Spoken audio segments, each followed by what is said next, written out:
Welcome to episode 9 of the Made Hoops podcast. I am your host, Eric Hampford, our national middle school scouting director, joined as always by our high school scouting director, Brian Flynn. And today we have a special guest with us, Rob Noonan, our events manager and player evaluator. Today we're going to be talking about the ESPN 2022 and 2023 player rankings that were released last week. Honestly, rankings aren't something that we typically do, but we see so many of these kids at our events, whether it's our middle school circuits, camps, tournaments, and our high school camps and tournaments, that, of course, we have some opinions that we want to air and just have a good conversation and dialogue about, you know, all these kids who are in the rankings, where they stack up against one another, and some kids who missed the cut. So we're going to start the conversation by talking about the class of 2022. Within that group, over 30 of those top 60 ranked prospects have played in one of our events. Sitting at number 1, to no one's surprise, is Amani Bates, 6'8" wing, Ypsilanti Lincoln High School. Since I've been evaluating Amani, you know, he's the best middle school prospect I ever saw in the 7th and 8th grade. The only other player that really came close to him who was able to do those types of things at that size was Marvin Bagley. Obviously, it worked out pretty well for him as he's in the NBA now with the Sacramento Kings. Now, you're not going to find too many people who are going to give any type of argument against Amani and him being that number 1 prospect at this point. Why do we think that's so accurate with him, Brian? Normally with elite prospects, we see them have skills that make them special, right? But there are certain parts of their game that are holding them back, that they're not that great in, that things that they need to improve in order to maximize their potential. With Amani, that doesn't really exist. He's at least borderline good at basically every aspect of the game. The thing for him moving forward that's going to help him get better is to continue to refine his overall skill set and start getting elite in other things besides just the scoring. I mean, he's got the physical tools and he's got that kind of build that suggests that he's going to get much stronger as time goes on. And he's certainly a guy that, because those are the kind of things that he's going to be working on, he's already so much further ahead of the other guys in this class. So we get it. Amani, he's an outlier, basically. Obviously, he's a kid that doesn't come around every year. You know, you're lucky if you get a kid like him every 10 to 20 years, at least to this point. With his trajectory included, we expect a lot from him. So if we move down to number 2, we have 6'9" big man Jalen Duran, just finished his sophomore season at Roman Catholic High School, is now actually headed to Hampford Academy in Florida. Now, obviously, Jalen brings a lot to the table. He's a huge, huge kid, physical freak, rebounds, dunks everything. And in most classes, there has been some talk that he would be a number 1 player if it wasn't for obviously being in this loaded 2022 group with Amani ahead of him. Rob, do you necessarily believe that to be the case? You ready for a hot take? Always. I really don't think so. I think if you bump him up to 2021, I'm still taking Chet for different reasons than most might think. I'm taking Chet because he's got way more skill at, being 7'1". Jalen is way stronger. He's more athletic and he fits the physical tough build. But when you get, as the game has been evolving in general, it's been a 5-out kind of game. And I think Chet fits that 5-out game. I don't think Jalen fits it just yet. I think him going to Hampford will absolutely help him improve his perimeter game, putting the ball on the floor, shooting a little bit around the outside, because his teammate, Caleb Houston, does a really, really good job of that. And, vice versa, I think Jalen could add some tough physical post presence to Caleb's game. I think it's a great decision, just for him going to Hampford and being with all these studs. Not that he wasn't at Roman, but, when you're with the guys that are right next to you in the rankings that you're fighting for spots, it makes it all the more competitive. So after we move past those first 2 guys, that's where things really start to get interesting. When you take a look at that number 3 through number 10 range, Brian, is there a guy on here who really solidified his spot in the top 10 over the high school season? There are two guys here that I really think did just that. The first being Jaden Bradley. Honestly, as far as being a pure point guard, Bradley might be the best I've seen in the almost 10 years I've been evaluating at this level now. Wow. His feel for the game is so advanced. His vision's unreal, and his passing is borderline perfect. He makes guys around him so much better. We see it this year with DJ Nix at Cannon.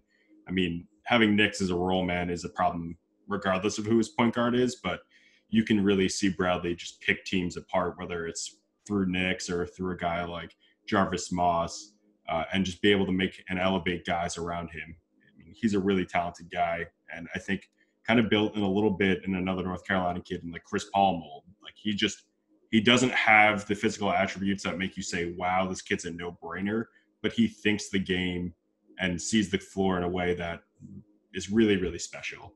And then on the opposite end of that, Dariq Whitehead is a kid that I think really solidified himself as well. I mean, has all of the physical tools. We've known about him since, sixth grade, it feels like at this point. I mean, just a freak athlete, really skilled, has really improved his offensive game in recent years, and is a guy that is still super young for this class and could, if for whatever reason he wanted to, go to 2023. So that's a guy that I think long-term could push for that number one spot ultimately. Let's not forget about when Dariq, as a 13-year-old eighth grader, kind of had a viral moment in our winter circuit, our East Coast winter circuit, when he went down the lane and rose up on somebody. So that goes to show right there, at that age, the stuff that he was able to do at a high level, and like we continue to keep an eye on, he's the youngest kid at the forefront of this class. So what he can do now, coupled with, he's got the bloodlines in his family, he obviously has a ton of room to grow as well. And within that first 10, 8 of those guys have played in Made Hoops events to this point. The one guy who I think is pretty interesting that I don't think, unless you're really dialed into the grassroots basketball scene, Brandon Miller from Cane Ridge High School, long 6'7" wing type. I think he's going to be a guy that people start to see just how talented he is. He's another guy who has, tons of upside, and he's still starting to kind of just be able to put it together. But if he does that, you're going to see him rise up this list as well. So as we move down to numbers 11 through 20, Rob, which guy on here is seeing his stock rise rapidly? Obviously, we have no basketball currently going on, but, obviously throughout the high school season, there was a ton of guys who kind of saw their stock rise and looked like they were primed for a big AAU season. Who would you go with here? So before we even get to that, I got to go to Caleb Houston for a guy that's going to stay there, who's going to be Jalen's teammate, come this year. He's going to be a guy that stays in the top 10. And depending on who you ask, if you want an outside shooter, you're going to go with him, a hot take again, over Jalen. You're going to think I'm bullying Jalen. But, I mean, he's just been the point of the conversation. So that's them being teammates, they can learn from one another. I actually like that duo a lot moving forward with Monverde. But going back to your question, I'm actually surprised Dior dropped Dior Johnson. I didn't expect him to drop, but I maybe because, he committed, so people look at him a little bit less now because, why we don't have to, constantly film him because he's already going to school. We'll just, get him when he's in college and stuff like that. I don't know if that plays into a role, but I think he should definitely be a little bit higher. Keontae George, no brainer. He reminds me of a little Russell Westbrook, obviously not as filled out, but his ability to play hard. He's a gritty defender. Everything's downhill, and he has that jolt and that spark to him that Westbrook kind of has. Another guy that stayed pretty consistent is Zion Cruz. I think, when Zion goes to Oak Hill, he has the potential to rise even more. He played at Hudson Catholic this past year. He was hurt for a little bit.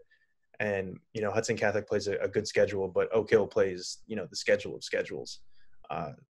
There's going to be nothing better than that when you're playing that kind of national schedule. So I think he has the ability to rise pretty high.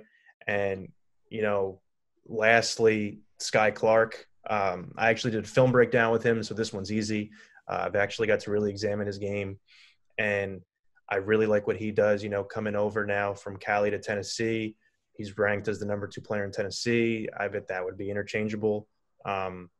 his explosiveness, he's filled out a little bit more as the year's gone on. I mean, he's high-level, 3-level scorer, and I'm excited to watch him and watch his recruitment take off. I think he had like 7 schools reach out with the 2022 period, and, I think 4 of them were blue bloods.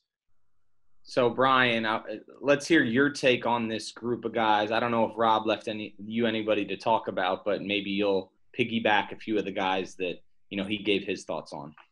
No, I mean, Rob definitely plugged at least half those guys already. So all joking aside, Keontae George, his ability to seek out contact and manipulate his man and draw fouls is really advanced. And something that I really appreciate because it's something that we're seeing is being done in the NBA more and more now. Rob, you compared him a little bit to Westbrook. I think specifically with that skill, it's more hardened than Westbrook. We see James be able to get to the line, especially when shots aren't falling for him. And that's something that's really valuable for guys, just to be able to see the ball go in the hoop. And, we've seen Keontae go for big numbers this year. And I think that's something that we'll continue to see moving forward. He's one of the most effortless scorers in this class. Outside of Keontae, I would say Kijani Wright is the other kid that I'm really thinking could take a rise here. High upside forward, plays in California, a really talented kid. We'll see what he can do with Compton Magic if and when there's an AAU season, but he's a kid who definitely deserves that national attention. Absolutely. I mean, Keontae George has really popped for me since he was an 8th grader, just with his ability to shoot the ball consistently. And obviously, as we know in the climate of today's game, the kids who can shoot it and the skilled guards, obviously his athleticism has continued to evolve, but man, he had such a great skill game as an 8th grader.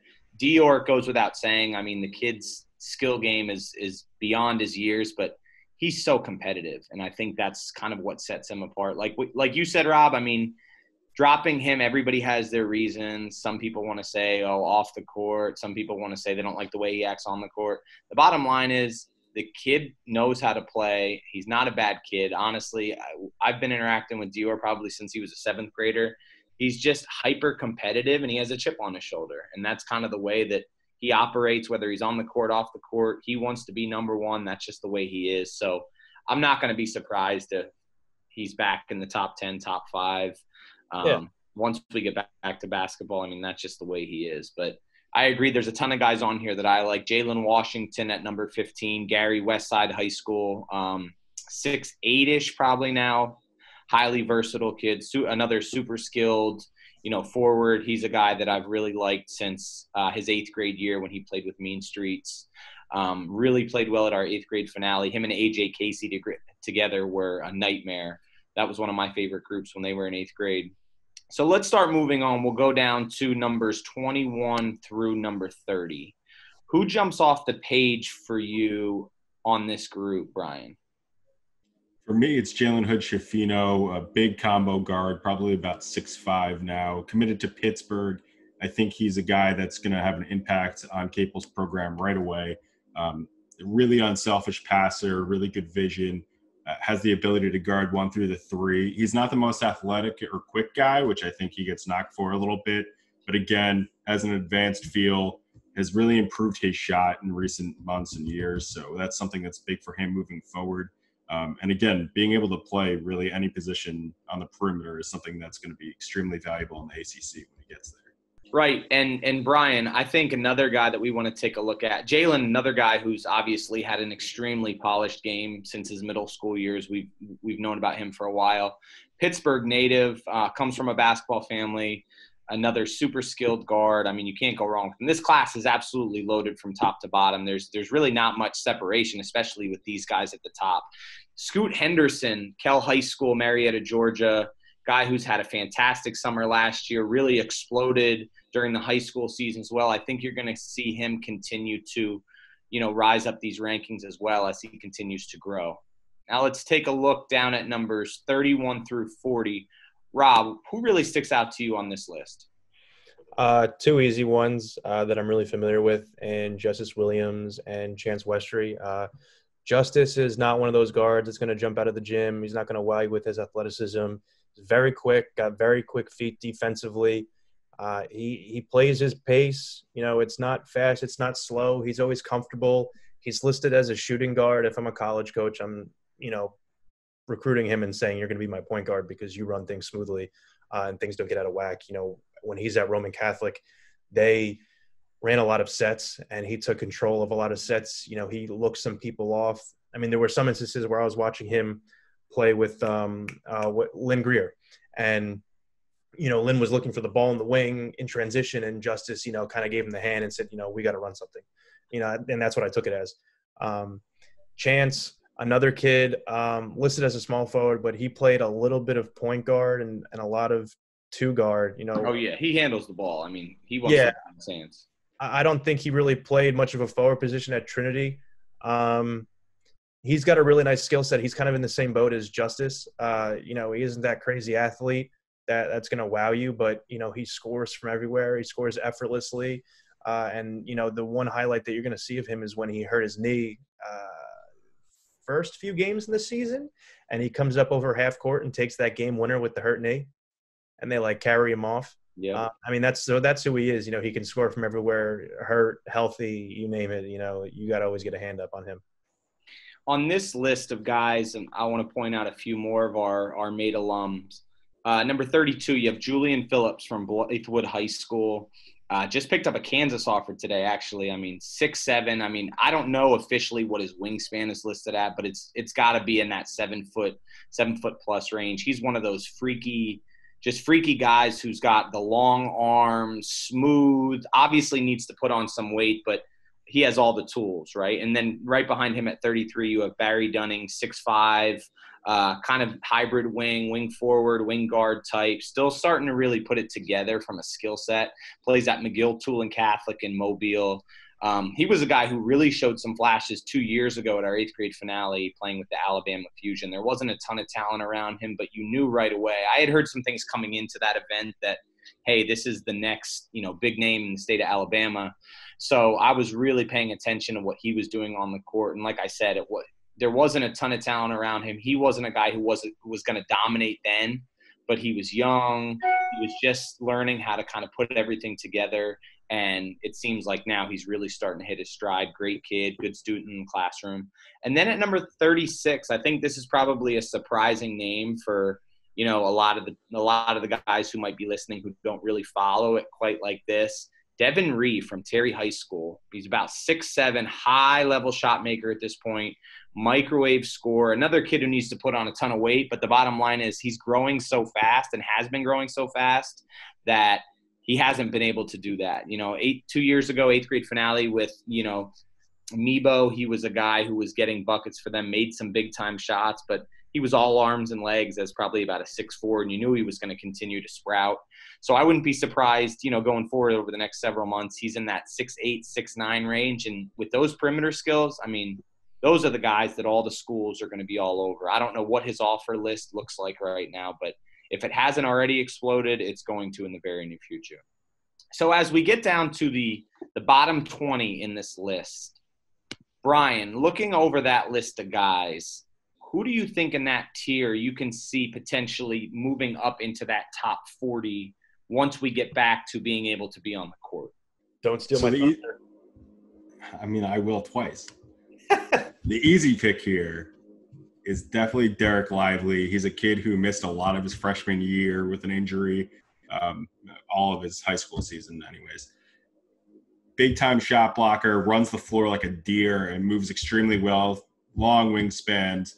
I mean, the kid's got everything that you would want physically in a big man. He needs to fill out a bit more, and obviously the injury is a bit of a concern. But assuming he stays healthy, he's got the mobility and the upside to be potentially a top 25 kid in the class, if not higher. I think ultimately he's going to expand that range out as a shooter and could be someone that really takes a rise and makes a lot of people who continue to rank him this low look a little foolish at the end of the day. And then the other one that I think is just more so a factor of where he is high school-wise than anything else is J.J. Starling. Plays at Baldwinsville, which is a decent school in New York, but by no means plays in the top flight competition here. It's just outside of Syracuse. Big-time shooter, great size. Rob, I know we constantly talk about the game against Green Tech where he hit 7 threes to start, finished with 39 points. I mean, the kid can score on all three levels. super smart, can play multiple positions, and again, just a really good kid that I'm not willing to bet against on at this point. Absolutely. And if you're taking score at home, a ton of the guys that we've already talked about, it seems like some of those indicators that we're talking about is they're young for their class. They have bloodlines. You can't go wrong more times than not when you use those indicators. And those are a ton of guys that we've already touched on. Rob, who are a few guys that you're looking at here? Well, since Flynn stole my top two, easily I can go Donovan Clingan. There's a lot of hype around him, especially being from the Connecticut area. You've seen the stuff on him with ESPN and all that, but I mean, to be, 7'1", really skilled, he's surrounded by good talent. I think his stock is going to continue to rise, and I see no reason for him to, decline as far as going down the rankings. And another kid that, Eric, you're going to like this one, Alex Caravan. Another alumni. As soon as he got put on the rankings, his recruitment took a boost. I mean, I've seen nothing but offers for him on Twitter for the last 2 days. Listed as a power forward, I mean, I would say kind of. I mean, he could go out more, play stretch. He's a stretch. He can shoot it, and he's got a big body. I mean, that's kind of the way he's played. He played a lot of point forward for New Hampton this year. That's what I was about to say. Like, he's not really just, stuck onto that 4 position. I mean, if you play him at, 3 or, depending on your college set, if you want a guy bringing up the ball.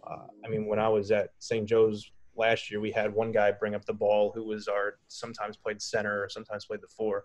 So I think college coaches are going to love him just because of, his ability to do that and, get into different sets with a big man bringing up the ball. Clingan is definitely an interesting name. And I was actually just watching some film on him. I want to see him matched up against some of these other bigs in this class.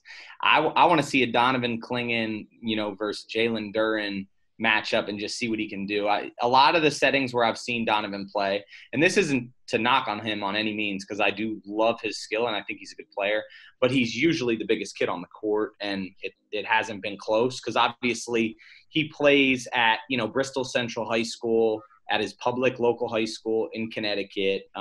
Obviously in his conference, there's not a ton of guys walking around who are even, 6'7", 6'8". So, he does what he needs to do, and he's put up ridiculous stat lines, 37 points, 28 rebounds, which is absolutely wild. So it's going to be kind of cool to get to see him in an environment where it's him against another guy who's, 6'9", 6'10", range, athletic, just to see what he can do and how he chooses to attack. Is he going to use, his step out game and kind of utilize his outside shot, or, has he gotten more athletic? It's going to be fun to see that. If I'm going to talk about a guy who I think might make more of a move, it's another guy who's a young buck in the class, Nick Smith, probably pushing 6'4" now, combo guard, Sylvan Hills High School.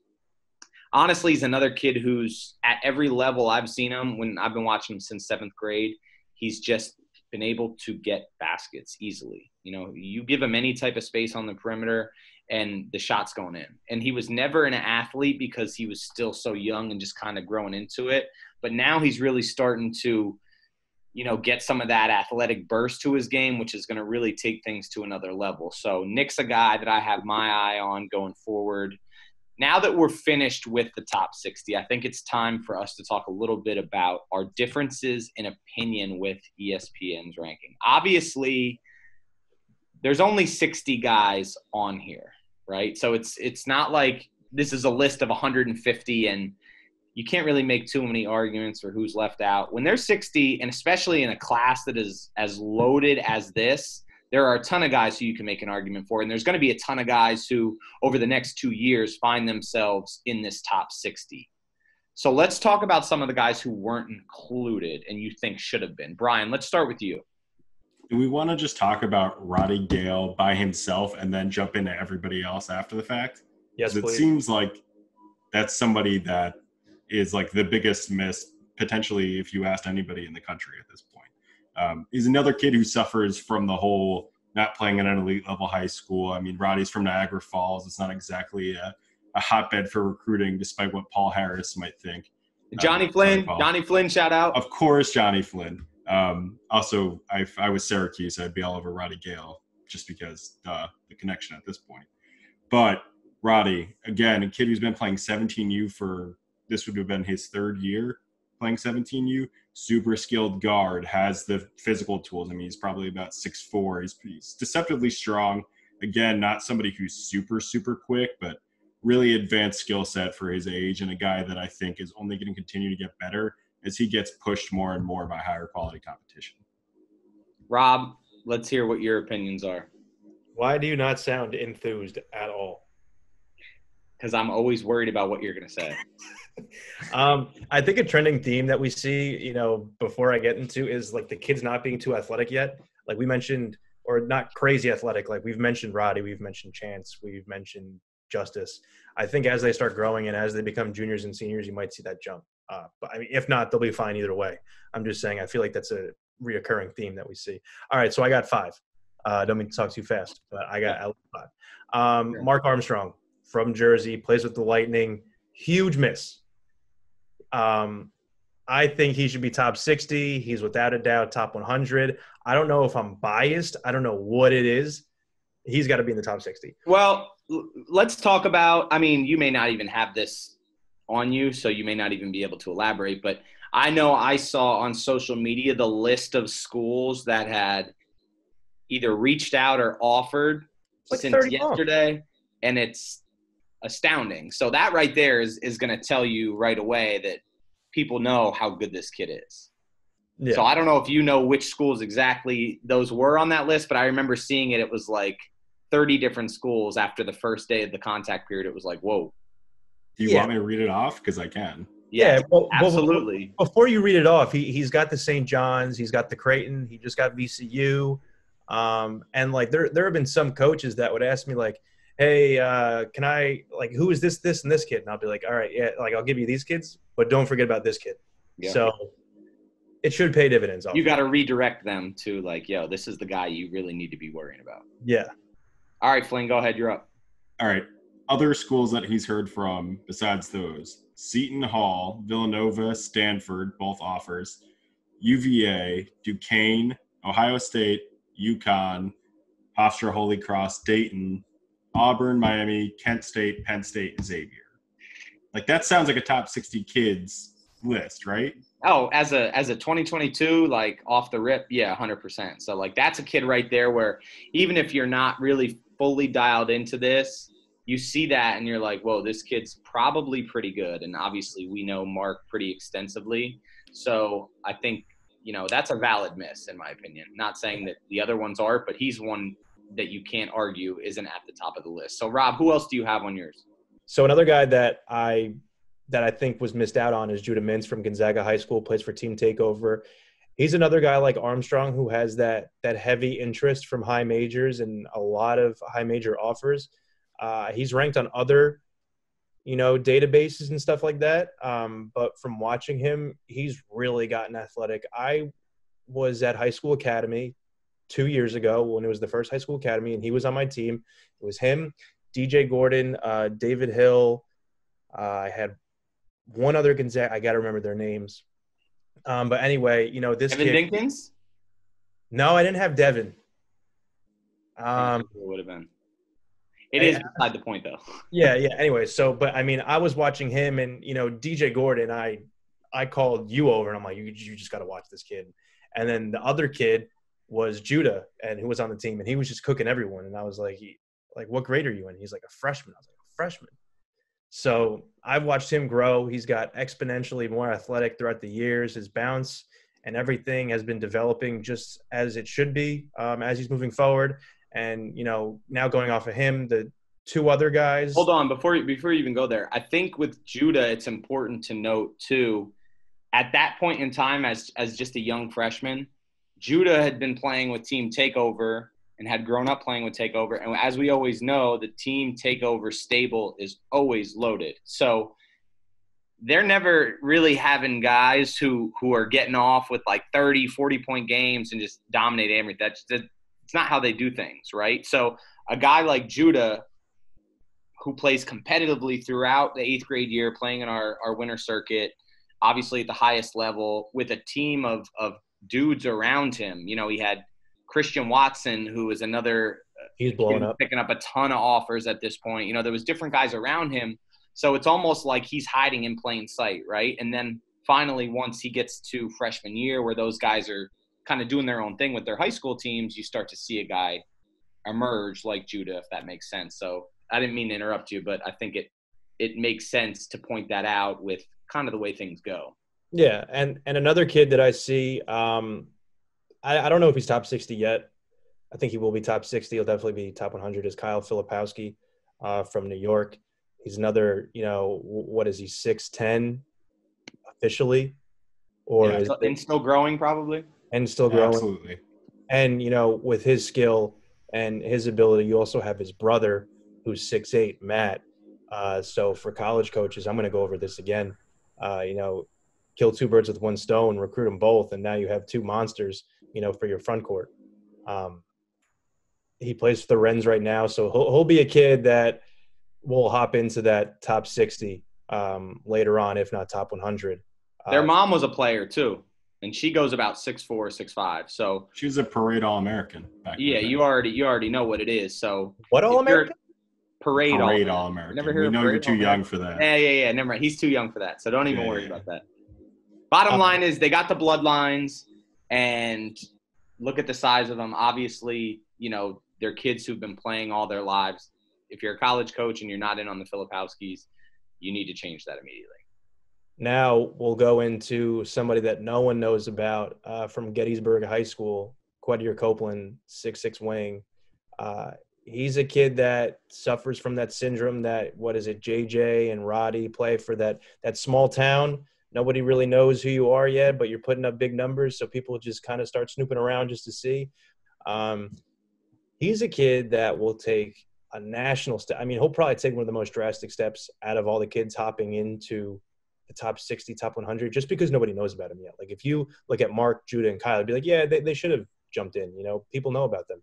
I don't think anyone knows about this kid really. And for a minute, he was going back to Philadelphia to play this past winter, and I don't even remember where he was going to end up. But let's say he ended up at Imhotep or another one of those schools.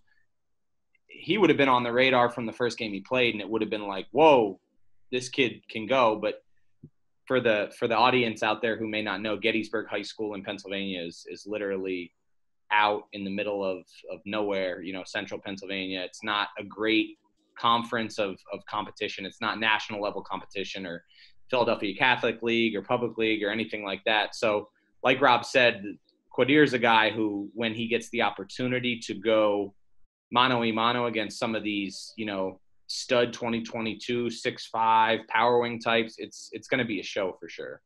And Eric's so familiar with this area out in nowhere as Pennsylvania, just because, you know, we had to struggle to get him connection for the Zoom because he lives in a tree out in the woods. So the last kid I'm going to go over quickly is Zaire Wells out of New York, and then I'm going to let Flynn take the rest on Zaire.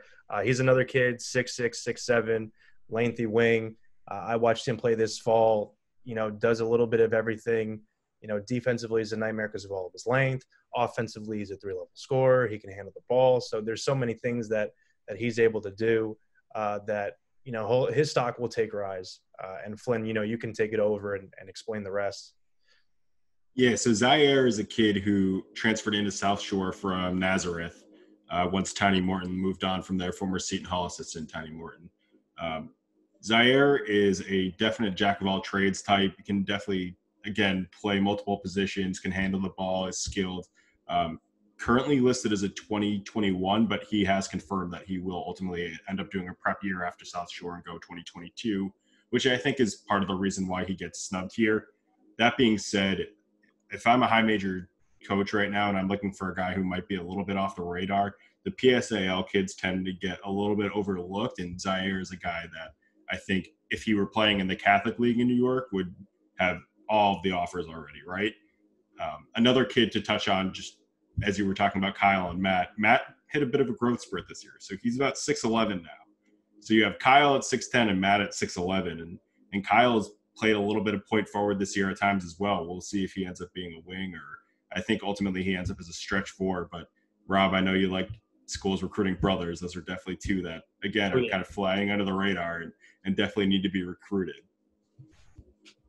All right, so I'm going to dive in and give a few of my potential guys that could have gripes not being in the rankings. I think the first guy I got to lead with is point guard Bruce Thornton, Milton High School in Atlanta. Not only does the kid play in one of the most competitive states in the country, but he's put up enormous numbers. He's done it, during the grassroots seasons as well, playing with TSF.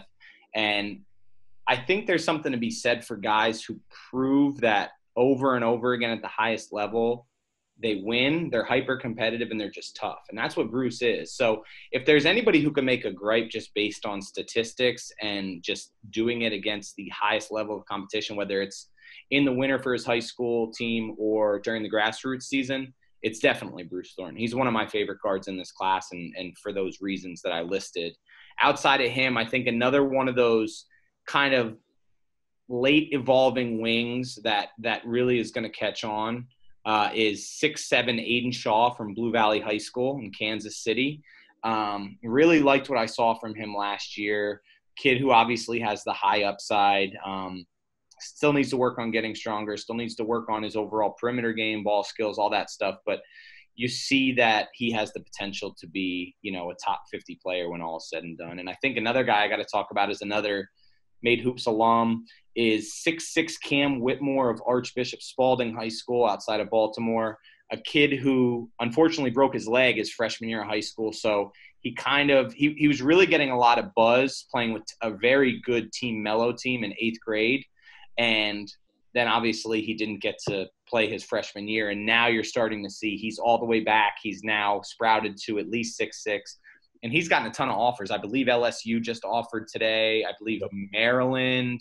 He already had VCU, Virginia Tech. So you're starting to see that recruitment is going from a regional affair to more of a national affair, and it makes total sense. So those are my guys. Overall, obviously, I don't think there's really any guys in that top 60 where we were like, whoa, why are they in here? The bottom line is the 22 class is so loaded. You take your pick, honestly. So let's move over to the 2023 class. In this 2023 class of rankings, ESPN ranked the top 25. Out of those 25, 19 of those kids are Made Hoops alumni to this point. Now, it's more wide open at the top. You don't have that Amani Bates, can't miss, generational, one every 10 years type player. They have DJ Wagner at the top. Now, there could be an argument made for a few other guys. We'll get more into that. What did ESPN get right in that overall top 5, Brian? I think it's really hard to say they didn't get anything right here, right? The fact of the matter is that DJ is super advanced, has every reason to be ranked number 1 right now. He's got the bloodlines we're talking about. He's super advanced, which has been a trend as well, obviously. 8th grade age. Yeah, I mean, I was going to throw that out there, but, you love to push that, so I figured my thing, let you go. So, yeah, it's super young for his class. Anyone who knows Wani Wags knows that DJ is going to be somebody who just puts up points effortlessly. I think there are a couple guys outside of the top 5 that – as in with any other class, are going to ultimately push their way in. But I think for right now, having the top 5 be DJ, Jalen Lewis from Bishop O'Dowd, Mikey Williams, who obviously has the social media following that some NBA reserve players wish they could have at this point, and he's super athletic. He's got the highlight tapes. Starters too. seriously, it's kind of out of hand. But you have him at 3, and then you have Omaha, a kid who played in a bunch of Made Hoops events. If you want to touch on him in a little bit, I'm going to shut up and let you do so. And then Mookie Cook, a 6'5" wing out of Jefferson High School in Portland. Super, super high upside guy that, Eric, is another guy that you've been kind of pushing very early. Yeah, so what do I think they got right? I mean, the fact that the top 5's littered with our Made Hoops guys, that's what they got right, honestly. DJ, I think obviously, like you touched on, DJ plays at Camden High School. They had a great high school year. They played a national schedule. We know about the bloodlines. We know about his age, and he's quiet about it. He's not a kid you're going to see on social media.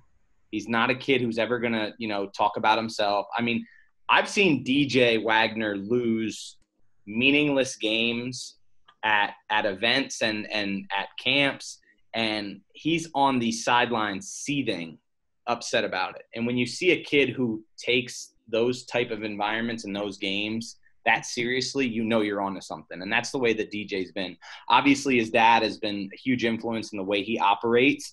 And let's not forget, Duan Wagner, his father, was the number 1 player in the country, scored 100 points in a high school game. I mean, you can imagine what his recruitment was like. So the blueprint for him is he doesn't want his kid to have to try and navigate that whole storm. You know what I mean? Like, they're going to do things the way they're going to do things and the way that it makes sense for them to do things. And it seems like that started for them in the 8th grade when things started to kind of go to another level. It's obviously worked out to this point. DJ had a great, freshman year, and he is worthy of that number 1 ranking. But there is an argument to be made for Mikey Williams. I mean, he's done it. He's an incredible scorer. He's getting more athletic by the month, it seems. Obviously, he feels some type of way about it. He aired it on social media. I give him props for not wanting to ever run from competition. The kid wants to play the best, and I commend him for that. And I hope we do get a Mikey Williams versus DJ Wagner showdown in the near future, because I think it'll be absolutely electric wherever it happens. I think at number 2, Jalen Lewis really shocked some people. Him being, ranked at number 2 right off the jump in this. Jalen was a kid who, he may be younger than DJ. I forget. They're right around the same age. He might be the youngest kid on this list. If he's not, he's the second youngest behind DJ. But you saw just the signs were there for him to be a high-level player, and it was just a matter of how quickly he was going to develop. And obviously, he played a high-level high school season too. So him being there is a bit of a surprise, I think, for most people. But the kid is good, and he's not going anywhere. I promise you that. Like you said, Brian, Omaha, stud, same thing, done well everywhere he's gone. He's done USA basketball, played against the older kids, held his own, legitimate 6'7", wants to be great. There's no surprise there. And I think at number 5, Mookie Cook. I mean, Mookie's got a chance. I mean, he's a legitimate 6'5", 2-guard, hyper athlete, plays at Jefferson High School in Oregon, in the Portland area. I think Mookie's another kid who, when he really decides that he wants to be great, you see him turn it on, turn it off. All the tools are there. And if that light goes on full time for Mookie, it's going to be scary. And this number 5 ranking is going to be too low. It's going to prove to be just too low for what he can be. Now, as we move down, number 6 through number 10, Rob, what really sticks out to you on here? So when you're talking about DJ Wagner, I think the part that has intrigued me the most is how level-headed he is and how much of a leader he is at a young age. Coming into Camden, where his dad played, ton of pressure. You have Lance Ware going to Kentucky. You have Taquan Woodley going to Penn State. Although, Lance just graduated. Taquan's going to be there for another year. Jerome Brewer, who's a D1 prospect. You have Medley, who's a 2023 prospect, who's D1. You have Boog Robinson, who's also going to be a D1 for 2023. And you have Sebastian Robinson, who's another D1 prospect for 2023. So I think his ability to be that leader, with guys older than him, but then guys his age are his same peers in his same, I think it just him being able to get over that hump and just be a leader and overcome all of that is a lot for him. So KJ Evans comes in at 7, and he's not going to lead the top 10, I don't think. In my own personal opinion, they have him listed as 6'6". You could attest to this. I don't think he's 6'6" at all. I mean, he was 6'6" as an 8th grader, probably closer to 6'7" at that point. So I have a very hard time believing, with the way he looked and his gangly arms, that he's not at least 6'7" or on the verge of 6'8" at this point. Yeah, and that's what I was going to say. When I saw him, he's another kid that can play inside out as a freshman, and he hasn't really grown into himself completely. So once he grows into himself completely, then he'll solidify that spot. Not saying that he hasn't now. I'm just saying, he's going to stick around there. Sim Wilcher, Brother alert. His brother's going to Xavier. History repeats itself. Two birds with one stone. I just recruited. If I'm Xavier, I just got CJ. I'm going to go get Sim. He played on a national level team this year. They were, I think, 12 at one point in the country, Roselle Catholic. His coming out party was in 8th grade with PSA. He made some freshman mistakes this year for sure with Roselle. There weren't many opportunities, for him when you have CJ, you have Cliff, you have Niles Lane.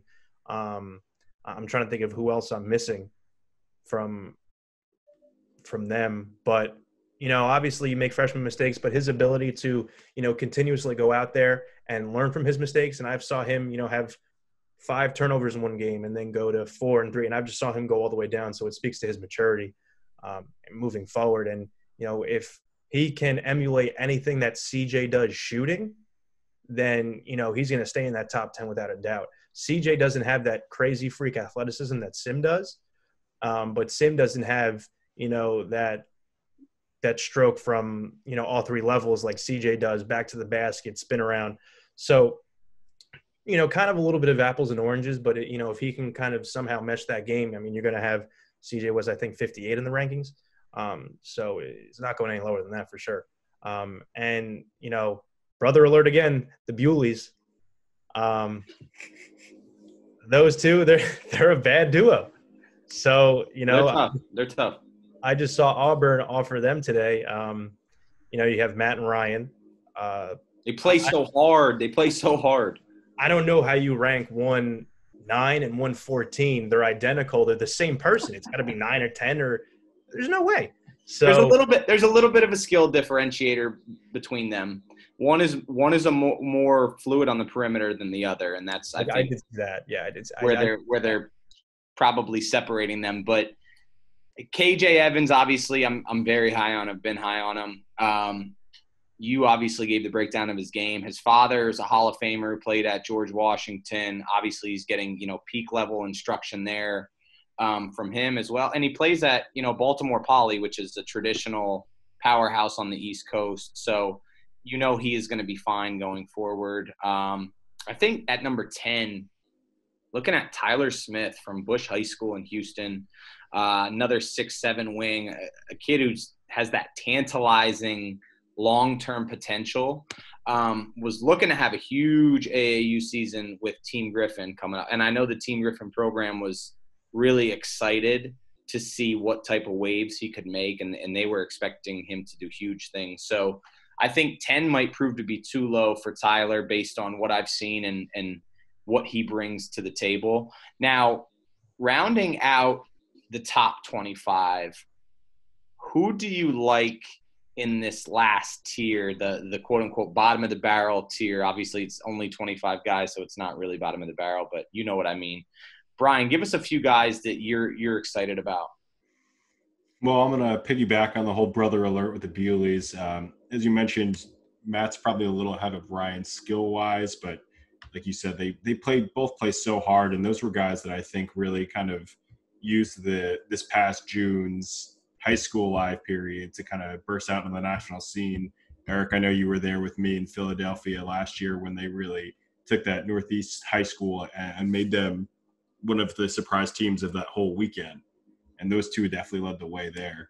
I think Mackenzie Mbako is potentially a kid who's going to jump in the top 10 of this class at some point before these guys graduate. A big wing, I think. Ultimately, they list him at 6'7". He might be pushing 6'8" now. I could be being a little optimistic here, but shoots it really well, very skilled, still needs to fill out, and somebody who's going to, I think, develop a little bit later than other kids in this class. I think the upside there is really high. And then Isaiah Collier is a guy that I have to highlight here as well. I can't talk about Jaden Bradley. I'm sorry, Rob. I can't talk about Jaden Bradley and all the things that make Jaden special and ignore Isaiah, because Isaiah's got a lot of those same qualities as a point guard. Absolutely great passer. Like his passing, his vision in passing as an 8th grader last year was, I don't know, I hadn't seen too many guys over the past probably 5 to 6 years who could pass the ball like Isaiah. Another kid who is extremely competitive. He might be close to 6'3" at this point too. And obviously another kid who plays in the hyper competitive Atlanta area, plays with TSF. I mean, he's you could pretty much put Isaiah Collier, Kanan Carlisle at number 16, Milton High School, plays same backcourt as Isaiah with TSF, and then Bruce Thornton. They're all almost interchangeable as far as guys who have those same traits, that they're just these bulldog guards who win at every level, at the highest level, and compete. And that's what I really like about those guys. Also, Curtis Williams, Brother Rice High School, 6'5" wing, another guy who he's just really starting to figure it out. He's only been playing organized basketball for a few years. He made the right decision to reclass into his proper class. He was extremely, extremely young as a 22. They reclassed him before last year, had a big, spring and summer with the family, obviously had a great high school season as well. I really like his game. And then I think another kid at number 20 who could be too low is Javante Taylor, 6'7" wing from Morgan Park High School. He's next up for Mac Irvin Fire. They had been, singing his praises last year on how they were really excited about, that he could potentially be the number one player in the country. And honestly, they're not wrong after seeing him. I mean, the kid has all the tools to, potentially get to that point if everything hits right. Brian, is there anybody else that you want to talk about in that top 25 before we go to Rob? I don't know if you took all of his guys, but his facial expressions and body language were not promising as you were talking. Agreed, and I apologize again. Rob, do you want me to touch on Jordan Butler or Bronny James, or you want me to stay away from them? No, absolutely not. First of all, take it away then. I'm piggybacking off of the Mackenzie Mbako. Like I talked about me being high on Mark Armstrong. I might be higher on Mackenzie as a freshman. You are. I hope. Yeah. I mean, he's 6'7", hopefully 6'8". If he's not, who the hell cares? I'm still putting him in the top 10.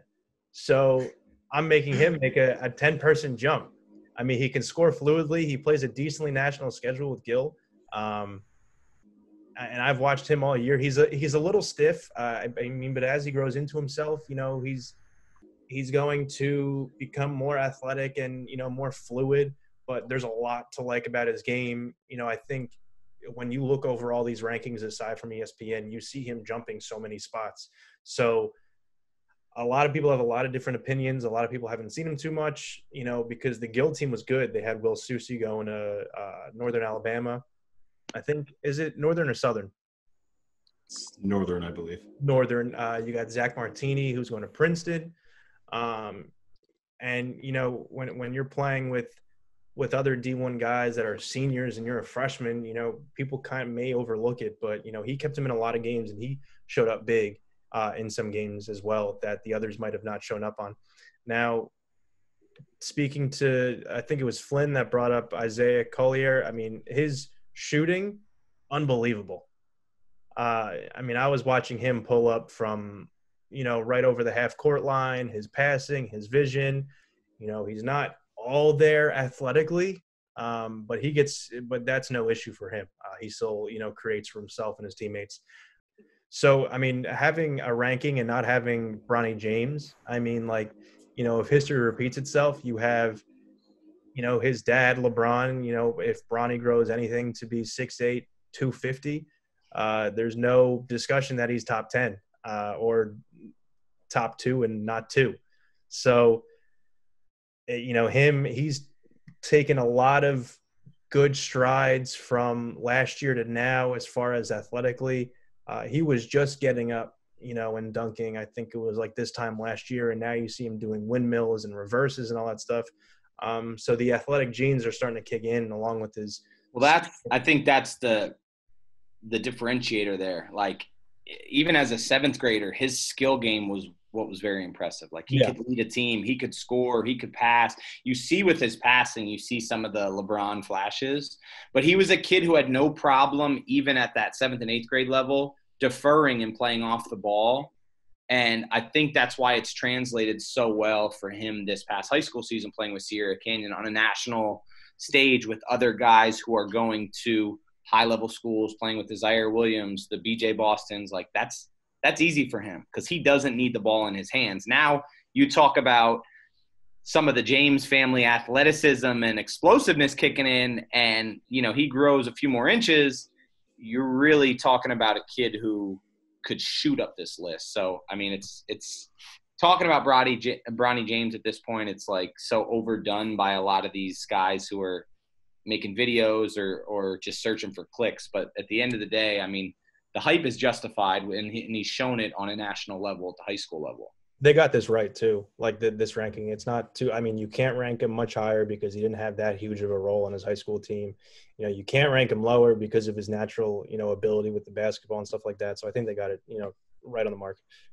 So obviously, we said this with the 2022 class. With the 2023s, there's only 25. It's a top 25. So there are obviously kids here who we think could have been in the conversation, depending on how strongly you feel about them.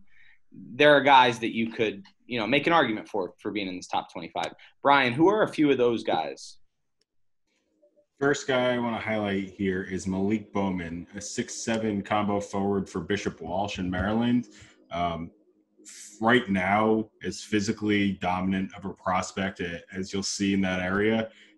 Super skilled, good passer, again, has the ability to handle the ball. You guys are kind of picking up on the theme of, I have an archetype. I like forwards who can handle the ball and get into sets like Rob was talking about earlier. I think Malik's got that upside, a really just bruising driver, really good rebounder, and somebody who finishes very well around the rim because of his natural physical gifts right now. Okay, Rob, how about you? Flynn, that's it? He was giving you the spotlight for this one. All right, good. Yeah, I'm glad none of my guys will get stolen. All right, so first, I know he can't be on the list because he's from Canada, but I think everyone should be aware of Elijah Fisher, 6'6" guard from Canada. You know, he's been the best athlete in Canada and best basketball player. So if you don't know about him, do your research on him because he would be top 10 in this list, maybe even top 5 easy. You know, going into this, I think guys that you'll see, you know, once we expand from the 2025 and down is Taylor Bowen from the New England area from Expressions. You'll see Dennis Parker from Team Loaded. He's another – Flynn, you were just talking about a bruiser down low, you know, as they're driving. He absorbs any and all contact. His Instagram bio at one point said, "I'll dunk on you." And, you know, when I was searching and I saw that, I just started laughing because I'm like, he will. Like, that's not really – He's getting better on the wing, too, and another kid who's young for the class. Yeah, and, you know, another kid I know that Eric will like is Addison Archer. He's another freak athlete that we saw at Midwest Middle School Academy last year. I really liked him in his developing skill set. My favorite player – actually, no, I'm going to wait on that one. Greg Jackson. Eric, you can speak on Greg, but, I mean, you know, Greg is he's 6'7", 6'8" now. Rim runner, you know, protects the rim. And, you know, you can take the rest on him because I know you're just as high on him. Yeah, so GG played with Team CP3 last year in our East Coast Winter Circuit. He was a kid who he played super hard, always rebounded well, putbacks as the sessions went on and as the summer went on. By the time that he had played in our 8th grade finale in Augusta, I mean, he was really making some strides. Another kid who's younger for the class, probably about 6'5" or 6'6" at that point. You just knew that his evolution was going to be rapid as soon as that end of summer came and he started to get with the right high school program. I believe he's at Ridgeview now, and obviously they're renowned in the Southeast. And he's had a chance to really show his stuff his freshman year. He's playing with the ball in his hands a little more on the wing. Like you said, he's probably in the 6'7" plus range at this point. Yeah, Greg is a guy I love. I mean, is there any other guys that you have? Because I have a list here, and I'm not going to go, you know, super in depth on every one of these guys I have because it'll be another 20 minutes. But if you want to, you know, make your piece with another guy or two before I go into that. Oh, you too, Brian? Okay, Rob, you go first, and then we'll go to Brian. All right, so I got probably the craftiest player in the class at the point guard position. Crafty and shiftiest, Robert Dillingham. He's fun to watch. His footwork, you know, is incredible for his age. You know, watching him grow throughout the years, he's going to be that shorter guard who is just a bulldog who you just don't want to stay in front of and you can't stay in front of. He's going to cause issues throughout his whole 4 years of high school, no matter where he plays, because he's got the ball in a string. And quickly off of him, I'm saying it. I know what you're going to say. Go ahead. Saying Xavier Brown from Roman Catholic. Everyone's going to say, what? And I'm going to say, listen, you pretty much almost ran the team when he was playing point guard in the Catholic League playoffs. Jalen Duren, Justice Williams, Lynn Greer. Who else? All four are ranked, and you're taking the lead role in running point and being productive. Sign me up. Buy stock now. Another kid, too, who's not the type to seek out recognition, to really talk about himself. He's a guy who just works hard, and he knows the results are going to come, and those results obviously have started to come playing a national schedule with Roman. Now, I'm going to talk about a few guys who I say have an argument. I'm going to throw in a few guys who I think are sleepers who are going to make significant strides and will be in that conversation definitely for the top 60 next year. So I want to start with 6'7" forward Amani Hansberry, St. John's College. Has been probably as dominant of a 2-year player in our East Coast Winter Circuit as we've had probably in the 5 years, from 7th grade to 8th grade. I mean, he was a consummate double-double guy, gotten better on the perimeter, works hard, great kid, obviously chose a phenomenal high school for him, and he's already starting to get some of those offers. So another guy, when you talk about production, he probably deserved to be in the conversation. You want to talk about friend of the program and coworker, Edward B. McFadden. He dubbed Aiden Holloway, known as Biz, Covenant Day School in North Carolina. He always has called him Baby Sharif before it was popular. Plays a style similar to Sharif Cooper. Absolutely fun guard, skilled, can shoot it from everywhere, and he's a leader for his team. I mean, he was a leader for a very talented Team CP3 group last year. And obviously kind of picked a high school that was a little unconventional, and he knew that. His family knew that. They're very driven for academic purposes as well, and their thought process was basically, hey, we know we could play. We're going to focus on the school side, and the basketball stuff will take care of itself grassroots-wise, and they kind of believe in hey, if you're good, the schools will find you, and that's the way it's going to be. I mean, Aiden's one of the top guards in the class to this point. You have 6'6" wing Caleb Glenn from Louisville Male High School, another kid from our Midwest Middle School Academy camp, absolutely destroyed last summer, followed it up with a standout freshman basketball season. Out of Minnesota, 6'3" point guard Tayson Chapman of Totino Grace High School, phenomenal mid-range game, smooth, kind of reminds you a little bit of Justice Williams in the way that he can kind of implement that mid-range game with the way he plays, getting more bouncy vertically. 6'6" wing Jalen Stewart of Garfield High School in Seattle, the son of Lodrick Stewart, former Rainier Beach star, comes from a basketball family, had a great freshman year for a state championship team. 6'10" post Jazz Gardner of Los Altos High School in California, a kid who last year was probably about 6'8", playing in our West Coast Winter Circuit. Wasn't the most productive player, but it was because we knew that he was growing so rapidly that it was going to take a little bit for him to get there, and it's really starting to kick in. Obviously, he's the son of Jelani Gardner. For some of you older basketball fans, Rob, I know that you're not going to have any idea who Jelani Gardner is, and that's totally okay.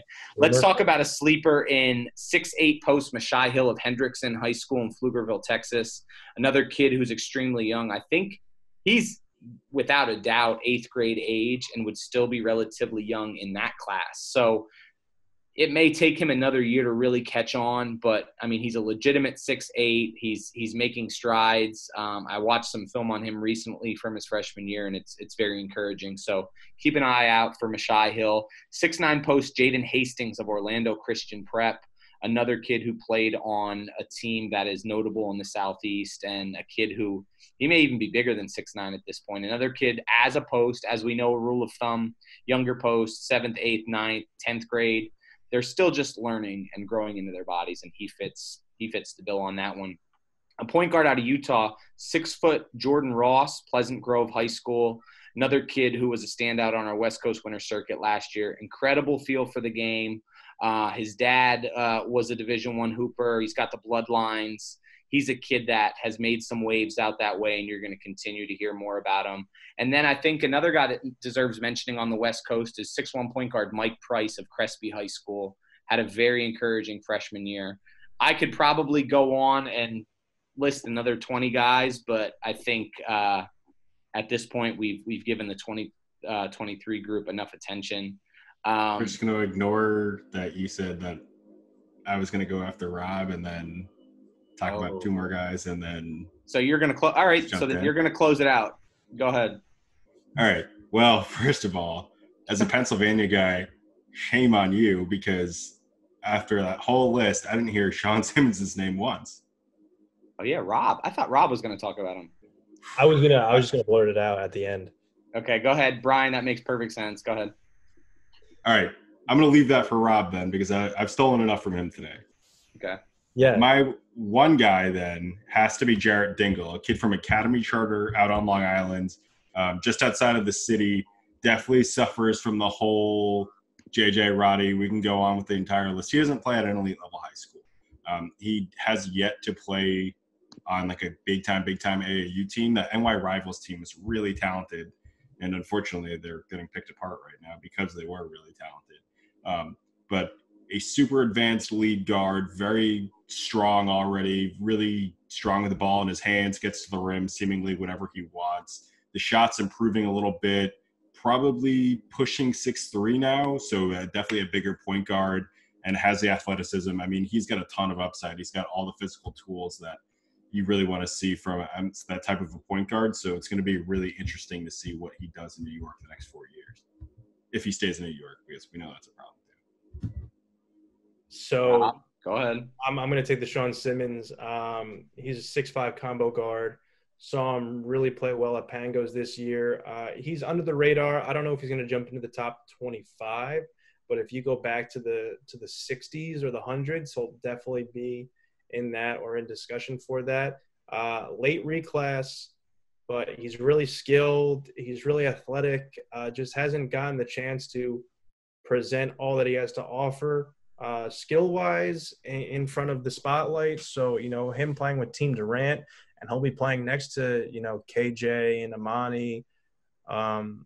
So, I mean, he's going to really showcase his skills, once AAU resumes, and he's going to be a national name, for I think the late reclass that you touched on is really the reason that there's kind of a disconnect there between where he potentially could be on this list and what people really know about him. I know that there's a lot of, basketball people on the East Coast and the greater Philadelphia area who kind of feel the same way you do, Rob. It's like, wow, you got to mention this kid when you're talking about, those elite guys in that 2023 class. So I think there's a little bit of confusion there. But I do want to close it out, and I know that we have a ton of kids who do listen to the podcast. I think it's important that, you guys use these rankings, regardless of whose rankings they are.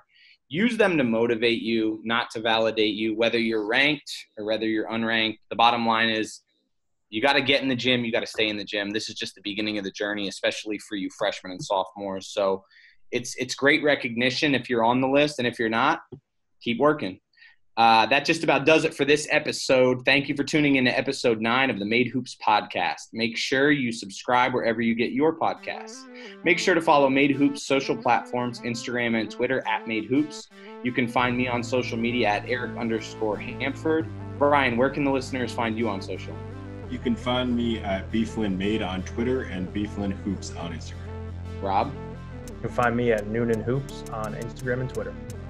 Also, be sure to check out our partner at Pure Hoops Media for their extensive storytelling, insight, and analysis in the world of basketball.